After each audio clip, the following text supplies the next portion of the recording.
Hello and welcome. You're watching NewsX and I'm Megha Sharma. The deceased IT techie Atul Subhash's wife, along with her mother and brother, have filed anticipatory bail pleas in the Allahabad court. The pleas have been submitted following summons by the Bengaluru police asking the family to appear before it within the 3 days' time. No arrests have been made so far in the suicide case. An active search is currently on to find the family members. Joining us right now is my colleague Shakti, who is in Samistipur with the father of Atul Subhash. Shakti, what is the family saying at this point of time? What is their appeal to the police, to the courts in figuring out the situation and also, the unfortunate death of their son? जी बिल्कुल mega, हमारे साथ हैं engineer Atul Subhash के पिता हैं, हमारे साथ है पवन मोदी जी हैं, उनसे बात करते हैं। सर, 5 दिन हो चुके हैं, अब तक न्याय की गुहार आप लगा रहे हैं लगातार। इसके बाद क्या लगता है आपको कि आपकी न्याय कहां तक, गुहार कब तक लग पाएगी? गुहार तो मैं लगा रहा हूं, लेकिन उसका अभी मुझे कोई अंदाज नहीं है कि मेरे गुहार का कहां तक राष्ट्रपति जी को, प्रधानमंत्री जी को और योगी जी को मेरी गुहार की आवाज़ सुनने के बाद उनकी क्या कार्रवाई होगी, क्या उनका फैसला होगा, मुझे नहीं मालूम है। लेकिन इतनी उम्मीद है कि सच्चाई के साथ देने वाले हमारे प्रधानमंत्री हैं, राष्ट्रपति जी हैं, योगी जी हैं, नीतीश जी हैं, रामनाथ जी हैं, नित्यानंद जी हैं, साध्वी जी हैं। और मुझे ये पूरा विश्वास है, जिस आदमी को सत्य का विश्वास होता है ना, तो वो आदमी हरदम इस बात की सत्य के लिए उम्मीद बैठा रहता है कि उसे न्याय ज़रूर मिलेगा। और न्याय में देर हो सकती है, लेकिन न्याय ऐसा नहीं है कि नहीं मिलेगा, थोड़ी देर हो सकती है। क्या है कि हमारे प्रधानमंत्री जी के पास सिर्फ इतना ही काम नहीं है कि मेरी व्यथा को तुरंत उस समाधान करें, मुझे इस पर विश्वास है। और मैं यही कहूँगा, यदि कि अपराधी लोग हैं और उनको सिर्फ पैसे का ही लालच था, पूरा ये प्रक्रिया, जितना भी मेरा बेटा ये फांसी पर चढ़ा है, शहीद भगत सिंह चढ़े थे राष्ट्र के लिए, वो भी राष्ट्र के लिए ही चढ़ा है। कि जो धाराएं हैं जिसका गलत उल्लंघन हो रहा है, जिसका इस्तेमाल गलत हो रहा है, उसके लिए कम से कम जागरूक हो करके न्यायाधीश जो सुप्रीम कोर्ट में बैठे हुए हैं, भगवान के रूप में हैं। मैं भी उनकी पूजा करता हूं कि भगवान के बाद कोई होता है तो डॉक्टर होता है, न्यायाधीश होता है। सज़ा उसको मिलनी चाहिए जो अपराधी हो, और जो अपराध नहीं किया है उसको यदि सज़ा का पात्र बना दिया जाए तो उसके साथ, उसके परिवार के साथ क्या होता है ये वो भी जानते होंगे, क्योंकि वो भी तो एक इंसान ही है। मैं कामना करता हूं कि मुझे न्याय मिलेगा, देर से मिलेगा लेकिन मिलेगा। मेरे पोते को देखे हुए मुझे 4 साल हो गया, 3.5 साल हो गया। मेरा पोता जीवित है या नहीं है ये भी मुझे मालूम नहीं है। आज जो है तो मैं इस व्यथा को लेकर जी रहा हूँ, उम्मीद को लेकर जी रहा हूँ, मुझे पोते को कम से कम वापस दिलवा दिया जाए। मैं उसको देख के हम दोनों बाद भी जी लेंगे, नहीं तो हम तो आत्मदाह करेंगे। राष्ट्रपति जी से मैं आवेदन भेज के बोल दूंगा कि भाई हमें न्याय नहीं मिलेगा तो हम लोग के पास और कोई दूसरा विकल्प नहीं है। आज उन लोग अपराधी हैं, इसको पूरा दुनिया जान गया है। मेरा बेटा फांसी पर चढ़ के संवाद दिया है, अपनी सच्चाई को उजागर किया है। जो जज भ्रष्ट हो जाए, फैसला नहीं दे, उसको 5 लाख रुपया चाहिए। जो पेशकार ये कहता कि 500 रुपया दोगे 10 दिन के बाद की डेट मिलेगी, नहीं तो मैं 5 दिन पर तुमको दौड़ाते रहूँगा। तो इस सब बात को देख करके लगता है कि वो भ्रष्टाचार से अपने बेटे को मिलने नहीं दिया जाता था। अपने बेटे से अतुल जाता था वहाँ पर इस उम्मीद से कि मैं तारीख में अटेंड भी करूँगा, इस बहाने बेटे को भी देख लूँगा। बंगलोर से जा कर के वो खिलौना लेके जाता था कि अपने हाथ से अपने बेटा को खिलौना उसको ही भी आदेश दिया जाता था कि आप दे दीजिए। जज हंसते रहती थी, मुस्कुराती रहती थी, लेकिन उसको आदेश नहीं दी कि नहीं, ऐसा प्रावधान अपने कानून में नहीं है। एक पिता को अपने बेटे से का चेहरा भी नहीं देखना जाए, ऐसा नहीं है कानून। लेकिन हम तो गुहार लगा रहे हैं कि कम से कम हमारे पोते को तो उस अपराधी लोगों से हमको मुक्त करा के दिलवाया जाए, यही मेरी गुहार है। आप अपने पोते से अंतिम Thank you for giving us You know, a glimpse, of course, a very sad, devastated father seeking justice for the suicide that was committed by his son last week. Obviously, mentioning about how the family now wants that the child of Atul Subhash be handed over to them. Meanwhile, there is another breaking development where the Bengaluru police has reached the CJM court to collect all evidence related to the case. The Bengaluru police has been staying in Jaunpur for the last 3 days to collect all evidence and arrest the accused. The accused continues to be absconding. Belly Thomas on the telecast with me. Belly, give us details. The fact that the accused have been absconding, it's been 3 days now. What stringent action can be taken by the police in this matter? Megha, the Bengaluru's Marthali police have had sent 2 teams to the Jaunpur in Uttar Pradesh and in order to serve notice to the family. But when they reached there, the house was locked and they were not to be found in the house. So they had affixed the notice on the door, and now at this point of time, they are trying to trace where these people had gone. Their phones remain switched off, and there is no, the police are taking call detail records, and they are contacting the other person to find out their whereabouts to confirm if the accused would be honoring the notice. The notice says that within 3 days they will have to present themselves before the investigating officer in Bengaluru, and they will have to record their statements. But the police also in such cases can expect a kind of a request from the accused, since it is a family, that they would want an extension of these notice periods so that they can present themselves before right. the Also, you think, because the 3 days have elapsed, they are still absconded, they have not surrendered themselves to the Bengaluru police. Are there more cases that can be filed against them for violation of the order as per the FIR copy that has been registered against them? Megha, the purpose of the notice is to intimate the accused that they have to present before the investigating officers. So if they don't honor the notice, the next procedure according to law would be their arrest. Like, they'll be apprehended wherever they are, or the police would use all the methods to find out their whereabouts and reach to them, and they would be forcibly taken into custody, and they will be interrogated. So that is what there will be no other cases. Just in case if they resist the arrest and try to attack the police, then that would be a different case altogether. But as of now, since the notice has been served, it is the duty of the police to wait for the accused, and in this case we have 2 women accused and 2 male accused. So the police will have to deal with it a little sensibly, Megha. Right. All right. Thank you, Barry, for giving us those details. Now, another breaking development coming in. The members of the Save India Family Foundation have held a protest over Atul Subhash's suicide.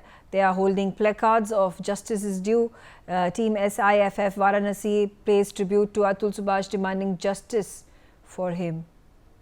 Ajay Singh on the telecast with me. Ajay is joining me from Jaunpur. Ajay, give us details of this protest that has been launched by the foundation. जी मेगा आपको बताना चाहेंगे कि यहाँ पे काफी संगठनों के द्वारा जो है अतुल सुभाष को जो जस्टिस ऑफ ड्यू का मामला है पूरा उनको न्याय दिलाने के लिए सभी सड़कों पे है, और जो तमाम संगठन हो, चाहे वो LLB के छात्र हो या जो है स्कूल के बच्चे हो, इन सब में जो है अतुल सुभाष को न्याय दिलाने का काम करना चाहते हैं, और वही अपना सहयोग देना चाहते हैं, और अपना विरोध प्रदर्शन भी न्यायपालिका के खिलाफ दिखाना चाहते हैं कि कैसे उनके साथ जो है अन्याय नहीं हुआ है। वो सबका कैंडल मार्च या उनको जो है जस्टिस ड्यू है, तो उन सबको मामले में लेकर के जो है पूरी तरीके से चाहते हैं कि अतुल सुभाष के साथ न्याय हो। और रही बात जो है अगर इनके सिंघानिया परिवार की, तो उस सिंघानिया परिवार के जो अभी बात कही गई है हाई कोर्ट इलाहाबाद में इन्होंने एंटीसिपेटरी बेल के लिए अपने अप्लाई किया। तो इन सब के मामले में देखिए ये पूरे एक तरीके से जो है न्यायपालिका में इन सभी का प्रोविजन है और इन सब को स्टेप में वो काम कर रहे हैं। और उसी तरीके अगर बात करें उनके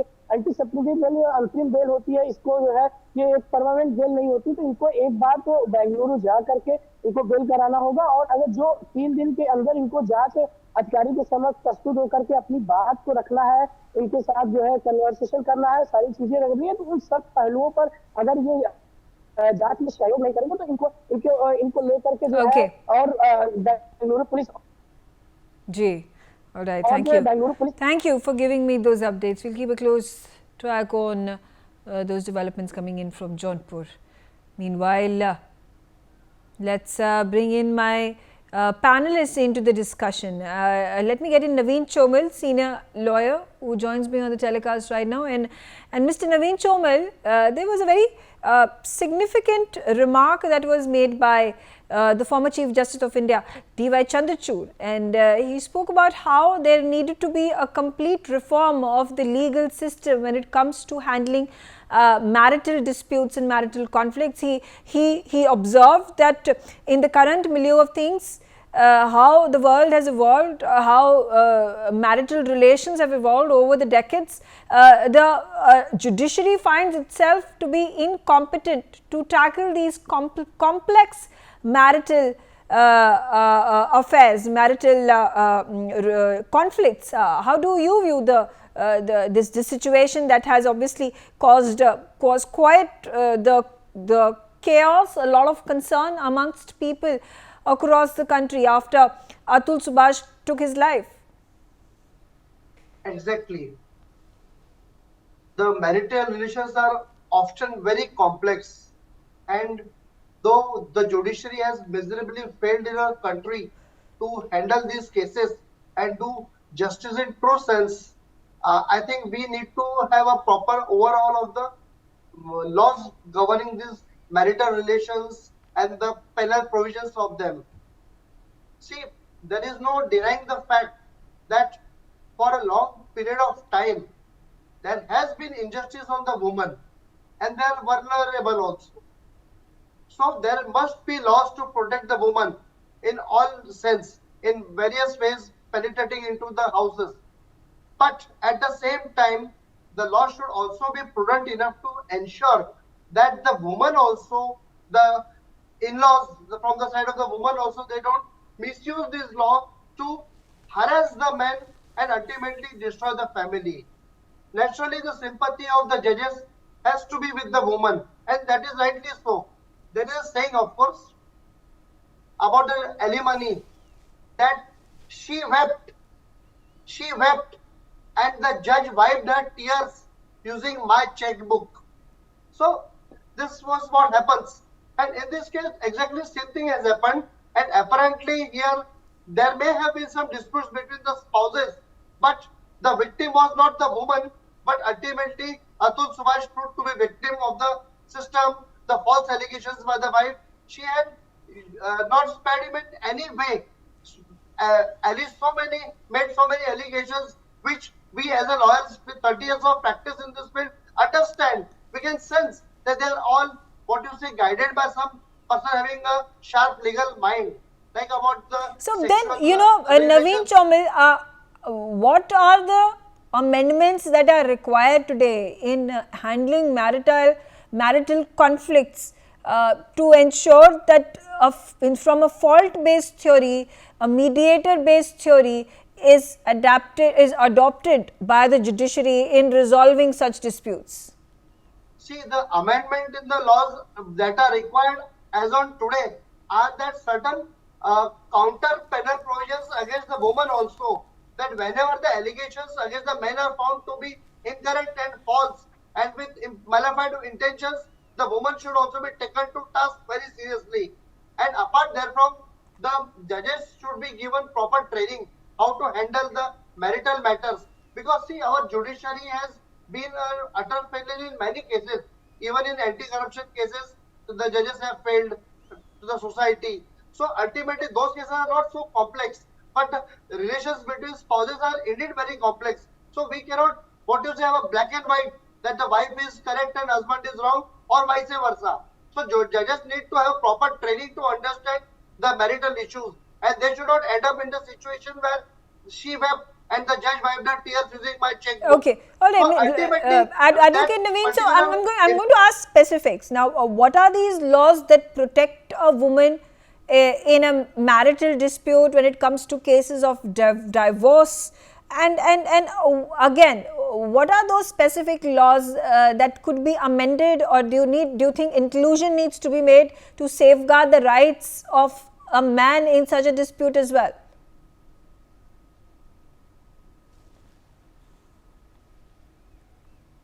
Advocate Chomul, would you like to respond to that? No, is the question directed Yes. to me or my co-panelist? For you. Okay. See, as I was continuing by saying, the one of the system that needs to be implemented is proper implementation of the laws.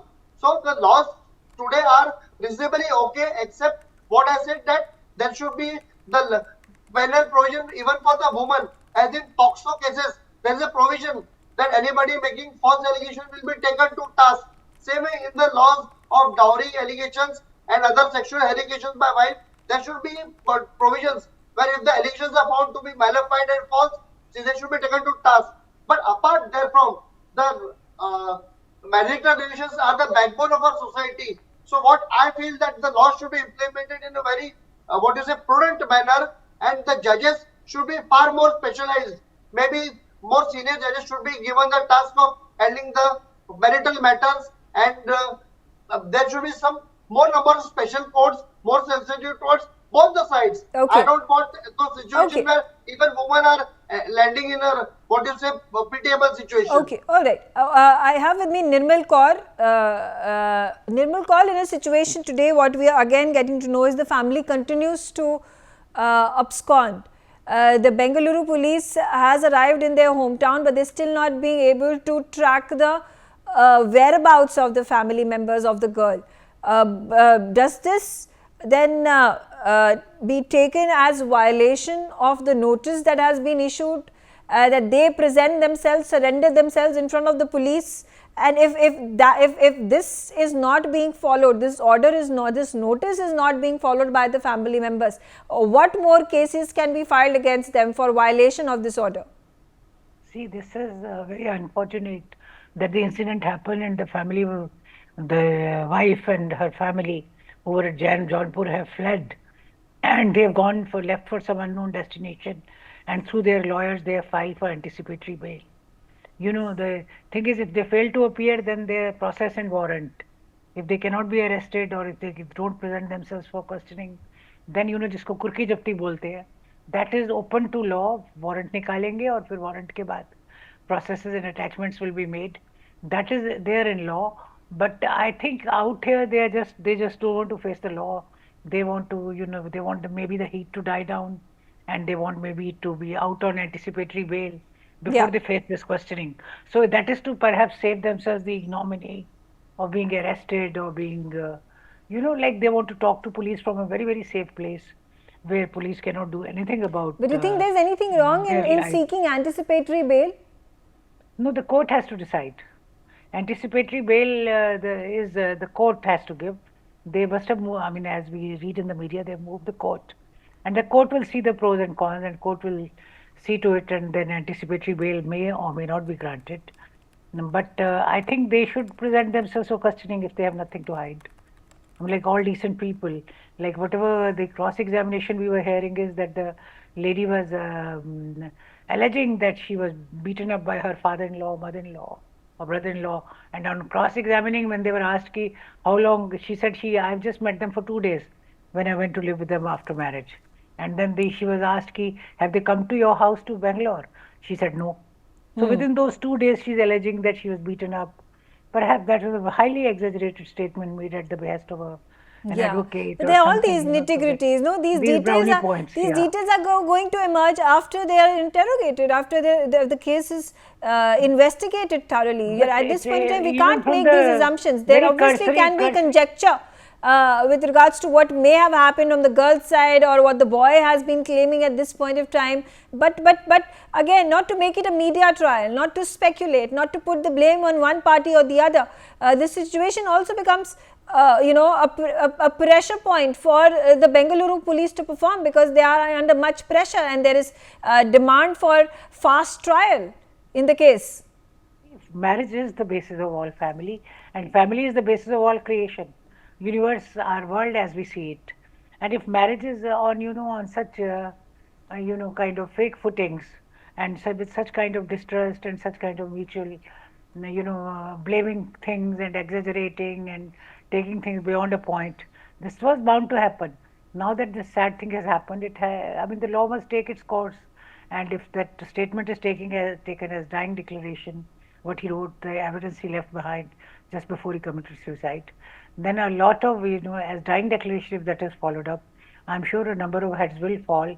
And maybe, this is a wake-up time, wake-up call for the system to spruce itself. The system is not foolproof. It never can be, but it can at least be made better than what it is today. Any allegation need not be true. Every case is different, and people don't want to go to the depth of the case, and they just allege, and generally the presumption is that the woman is right. But it need not always be so. It can be, the laws are being used to blackmail also. The custody of the child, that factor is being used to blackmail. A number of things are happening, so every case is different, and in-depth kind of looking into investigation, inquiry, some kind of consultation, some kind of counseling is required before any marital dispute kind of a thing, because nobody knows what happens between a husband and wife. Nobody can come between them. So this kind of a thing, the outsiders can only presume, and there are certain presumptions. No, but then one party cannot take advantage of the other simply because you are putting the contention, because an outsider cannot decipher what exactly happened in the relationship between the husband and the wife. Now there has to be, two and two needs to be put together. The courts need to see both sides of the stories and then come with their prudence and common sense to then figure out what actually happened and who was taking advantage of whom. All right, on that note, I'm out of time. I thank all of you for joining me on the telecast. Now, on 12th of December, the Russian embassy in India hosted a solemn reception on the occasion of bestowing the Order of Friendship on Basilios Marthoma Matthews III, Catholicos of the East and Malankara Metropolitan. During the auspicious ceremony, Ambassador Denis Alapov, who is the ambassador of Russia to India, underscored the immense efforts of the Catholics dedicated to the promotion of dialogue between the sisterly Russian and Malankara Syrian Orthodox churches, as well as the humanitarian and philanthropic endeavors such as the launch of the cooperation between the Central Clinical Hospital of St. Alexis, Metropolitan of Moscow and St. George's Hospital in Kerala. The audience was also addressed by H.G. Dr. Yohanan Mar Demetrios, Metropolitan of the Delhi Diocese of the Malankara Orthodox Syrian Church. Amongst the guests were Mr. Mikhail Kosko, Ambassador of Belarus, His Excellency Mr. Sardar Rustambev, Ambassador of Uzbekistan, His Excellency Mr. Kamil Zayed Galal, Ambassador of Egypt, His Excellency Mr. Ganbold Dembajav, Ambassador of Mongolia, representatives of the friendly diplomatic corps including foreign missions of Kazakhstan and Kyrgyzstan, the local business, social and religious circles, there were culture community, mass media, Russian compatriots who were all present. The performance of Antonio Vivaldi's Gloria by the Delhi Chamber Choir became a bright decoration of the evening.